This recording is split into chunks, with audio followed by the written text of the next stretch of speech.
मशरक़े वुस्ता दे विच जिहड़ी कशीदगी है वो हजे तक बरकरार है और जिहड़े जंग दे बादल सी वो मुसलसल छाए हुए हैं। पूरी दुनिया परेशान है इस टाइम, लेकिन इस संगीन बुहरान दे विच एक अमन दी जिहड़ी शमा हैगी है ना, वो भावें मोमबत्ती समझ लो मड़ी मड़ी चलदी पई है, वो हजे रोशन है। पाकिस्तान इस वक्त दुनिया वास्ते उम्मीद दी एक आखिरी किरण बन चुके हैं। पाकिस्तान अमरीका और ईरान के दरमियान जंग के खात्मे वास्ते मुसलसल लक तोड़ जिहड़ी कोशिश है वो जारी है। अच्छा, ये सफारतकारी नहीं है बल्कि एक बहुत वड्डा इंसानी मिशन भी हैगा है जिहदा बेड़ा पाकिस्तान ने चक्या।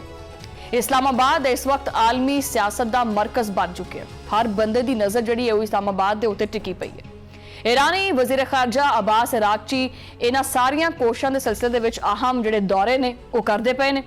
अब्बास अरागची ने इस्लामाबाद दे विच फील्ड मार्शल सैयद आसिम मुनीर दे नाल एक अहम मुलाकात की है और 24 घंटिया के दौरान उन्होंने ये दूसरी अहम तरीन मुलाकात सी। इस तो पहले अब्बास अरागची जिहड़े ने वो मस्कत दे विच गए सी, उत्थे उन्होंने दोबारा वो खसूसी जिहड़ा त्यारा इस्लामाबाद उन्होंने लैके वापस पहुंचे। ईरानी न्यूज़ एजेंसी के मुताबिक इस मुलाकात की अहमियत जिहड़ी है वो कोई आम जी नहीं हैगी, बल्कि बड़ी गैर मामूली जी है। मुलाकात दे विच खित्ते दी मौजूदा जिहड़ी सिक्योरिटी सूरत हाल है उहदे उत्ते लंबी चौड़ी गलबात भी की गई है। ईरान और अमरीका के दरमियान एक वधदी हुई जिहड़ी कशीदगी है इहदा जायजा लिया गया। अमनो इस्तेहकाम वास्ते जारी जिहड़ियां सफारती कोशिशां ने उन्हां दे उत्ते तफसीली तौर दे उत्ते तबादला ख्याल किया गया। पाकिस्तान दे विच ईरान दे सफीर रजा अमीरी ने इस दौरे की वजाहत की है।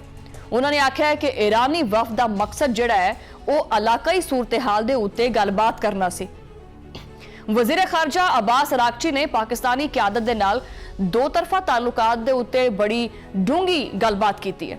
दोनों रहनुमावां ने बाहमी दिलचस्पी दे अमूर और दफाई ताउन दे उत्ते भी गलबात की है। अच्छा, इस खित्ते दे विच जिहड़ी वधदी हुई कशीदगी है इहदा जिहड़ा पारा हाई होया है इहनूं घट करन वास्ते जिहड़े इम्कानात ने, जिहड़े मुमकिन इम्कानात हो सकते हैं, उहदे उत्ते जिहड़ा ना सोच विचार किया गया। मुलाकात के दौरान इस गल दे उत्ते खसूसी तौर दे उत्ते दबाव पाया गया है कि जी अमन वही वाहिद हल है और पायदार अमन वास्ते मुज़ाकरात और सफारतकारी ही एक राह बचे है। पाकिस्तानी क़यादत ने एक बारी फिर इस चीज़ का बेड़ा चुकया और पाकिस्तान खित्ते दे विच अमन दे क्याम वास्ते अपना एक पॉजिटिव रोल जिहड़ा ना अदा करता पिया। ये मुलाकात एक ऐसे नाजुक जे वक्त हुई है जो जंग बिल्कुल दरवाजे दे उत्ते आके खड़ी सी। ईरानी वज़ीर खारजा का दौरा और पाकिस्तान की मुतहरिक सफारतकारी बड़ी इंपॉर्टेंट है। इनू आलमी सतह के उत्ते बहुत वड्डी पेशरफ के तौर पर देखा जा रहा है। रजा अमीरी ने समाजी राबते जी वैबसाइट एक्स है उहदे उत्ते बयान जारी किया।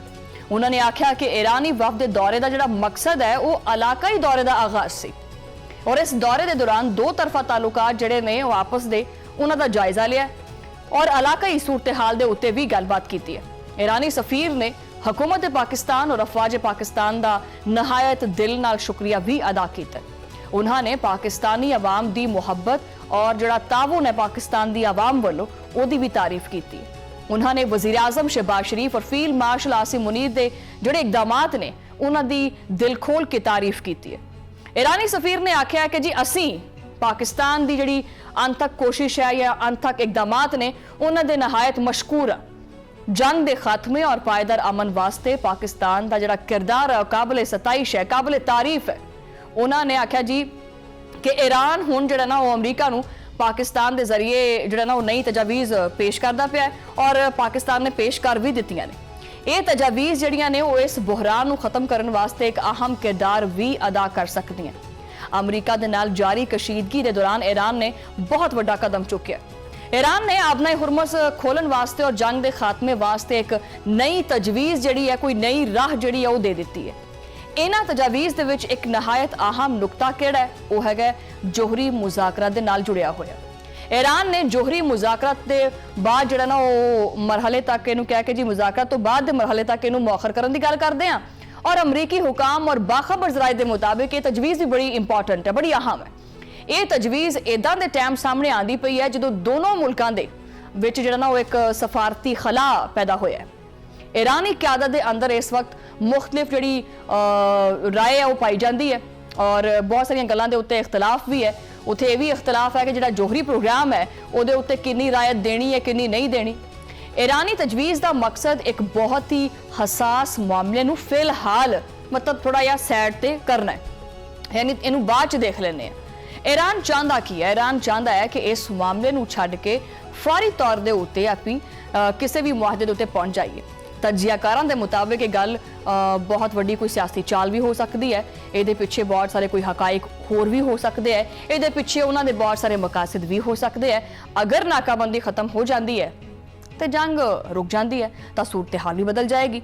अमरीकी सदर डोनाल्ड ट्रंप इस वक्त एक अहम सफारती बरतरी हासिल करना चाहते हैं। बेसिकली गल यही है, डोनाल्ड ट्रंप चाहता है कि जी मेरी लत्त जी है ना वो उत्ते रहनी चाहिए है, वो एक मखसूस किस्म की बरतरी या वो जय जयकार वाहवाकार की डोनाल्ड ट्रंप नूं आदत है। वो कहता है कि मैनूं उही चीज़ मिलनी चाहिए है, उही बरतरी वो हासिल करना चाहता है। वो चाहता की है? डोनाल्ड ट्रंप चाहते हैं कि ईरान जड़ा है वो अफजुदा यूरेनियम के जखायर खत्म करने के उत्ते राजी हो जाए। मतलब मैं जड़ा ऑर्डर कवां कि ईरान तुम ऐसे कर दो, ईरान आके कि जी आका ओके, जो आप कहेंगे वो हो जाएगा। ट्रंप ईरान नूं यूरेनियम की अफजुदगी रोकने के उत्ते आमादा करना चाहता है। असल रौला ही ये वाला है जिहदी वजह तो ये मुज़ाकरत होंदे नहीं पे। जराए ये कोट करते पे है कि ट्रंप अज ईरान की सूरत हाल के उत्ते एक अहम इजलास करन जा रहा है और ये इजलास जो है व्हाइट हाउस के सिचुएशन रूम के मुनक्कद किया जाएगा। ये आला कौमी सलामती और खारजा पॉलिसी दी टीमां ने वो भी शिरकत करनगियां। इजलास के मुज़ाकराती जो तातुल है जी देर होंदी पई है और ये आइंदा जो लाएअमल है या की करना है अगे आने वाले टाइम के बारे तफसीली तौर के उत्ते गौर किया जाएगा। नवी ईरानी तजवीज़ पाकिस्तानी जोड़े सालिस ने उन्होंने जरिए अमरीका तक पहुँचा दी गई है और इस तजवीज़ के पहले की है, इस तजवीज़ के पाकिस्तान वालों भी बारहा चीज़ आखी गई है कि जो आबना हुरमस की जी नाकाबंदी है ना ये उत्ते गौर करो, यानी ये पहले आबना हुरमस के बहरान के उत्ते तवज्जो देने की गलबात की गई है। ईरान ये चाहता है कि पहले अमरीका नाकाबंदी खत्म करें ताकि फिर आप गलबात करिए। इस तजवीज़ के तहत या तो जंगबंदी मजीद जी है वो तवील मुद्दत वास्ते बढ़ाया जाएगा या फिर दोनों मुल्कों के दरमियान जो है ना वो जंग के मुस्तकिल खात्मे के उत्ते कोई ना कोई राह कढ़ के इतफाक किया जाएगा। जबकि जोहरी मुज़ाकरत के मुश्किल मरहले तो बाद भी जिन्होंने शुरू किया जाएगा सारी सूरत हाल नूं और व्हाइट हाउस ने इस तजवीज़ की जी वसूली है उसकी बाकायदा तस्दीक भी कर दी है।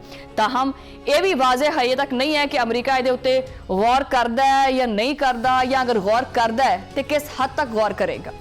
अमरीकी सदर डोनाल्ड ट्रंप ने एक बार फिर खैर पाकिस्तान के बारे च मुसलसल पिछले एक साल तो तारीफां चलदियां पईयां ने, लेकिन ईरान और इजराइल और अमरीका के मामले के उत्ते डोनाल्ड ट्रंप पाकिस्तान की खुल के तारीफ करता पे और एक बार फिर पाकिस्तान के हवाले नाल एक मस्बत मौकफ अपनाया है, एक मस्बत अप्रोच रखी पाकिस्तान वास्ते। उन्होंने आख्या कि जी पाकिस्तान का असीं तहे दिल नाल एहतराम करते हैं। ट्रंप मुल्क की जो ना वो क्यादत तो इंतहाई काबिल कदर और अहम भी समझता है। ट्रंप ने आपकी गुफ्तगू दे विच एक बहुत वड्डा और तारीखी दावा भी किया और यह दावा कोई एक बार ही नहीं किया, वो कई दफा करता है।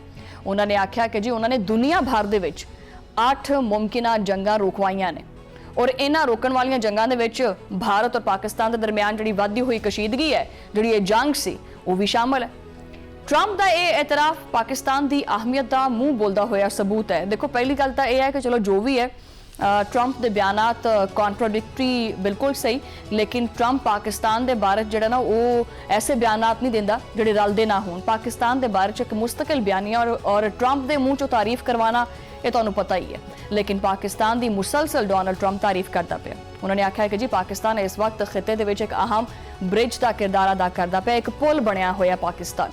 इस्लामाबाद दी जिहड़ियां कोशिशां ने वो रंग लैके आंदियां पईयां ने और अमन की जी उम्मीद है वो जागती पई है। पाकिस्तान ने यह चीज़ साबित कर दी है कि वह खिते का एक जिम्मेदार मुल्क है। फील्ड मार्शल आसिम मुनीर की क्यादत अफवाज पाकिस्तान अमन का जामन है और ईरानी वज़ीर खारजा का बार बार पाकिस्तान आना ये कोई छोटी गल नहीं है, ये बहुत वड्डी अचीवमेंट है। पाकिस्तान ने ईरान और अमरीका वर्गे मुखालफी मुज़ाकरा की टेबल के उत्ते लिया दिता। मैं जो पहले भी अपने प्रोग्राम से चीज़ कोट की है कि लोगों ने आखना या दूजे जोड़े सारे मुखालफीन होंगे ने वो कहते हैं कि जी कि पाकिस्तान बड़ा कोई खिते का मामा बनया होया सी और पाकिस्तान जो ना वो दोनों के मुज़ाकरात करा देगा, इदा हो जाएगा। बेसिकली पाकिस्तान ने अपना जो टारगेट है सालिसी का वो अदा कर दिता है। दोनों अफ्रीका जिन्होंने दरमियान कम अज़ कम 47 साल तो एक बदअतमाती सी उन्होंने पिघला के दोनों एक टेबल पर लैके आए। बहरहाल आबना हुरमस का खुलमा आलमी मैशत वास्ते बड़ा जरूरी है। नाकाबंदी खत्म अगर होएगी तो जिहड़ी आवाम है खिते दी उन्होंने भी रिलीफ मिलेगा और पाकिस्तान की सफारतकारी ने दुनिया को हैरान कर दिता है। हुण सारियां दी नज़रां जिहड़ियां ने वो वाइट हाउस के सिचुएशन रूम के उत्ते लगियां ने कि ट्रंप ईरान की इस नवी तजवीज़ नूं की मन लेगा कि पाकिस्तान मशरक़े वुस्ता नूं एक बहुत वड्डी तबाही तो बचा लेगा। हालात दसदे पे कि पाकिस्तान दीयां कोशिशां जिहड़ियां ने वो ज़ाया नहीं जाणगियां।